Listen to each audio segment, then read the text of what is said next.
Hello guys, welcome back to our channel Easy Fix Tech Tips. So guys, in this video I will tell you that how you can create the layers in a paint of Windows 11.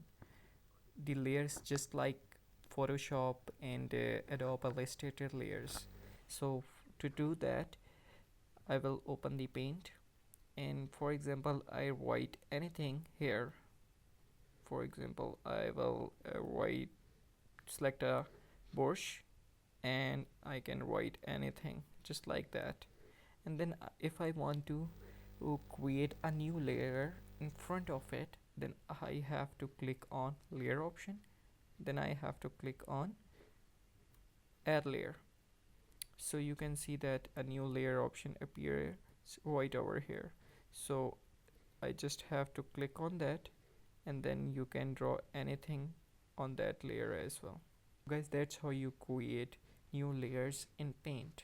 So guys, that's it for today's video. Don't forget to subscribe our channel Easy Fix Tech Tips. I will see you in the next video. Have a great day. Bye bye.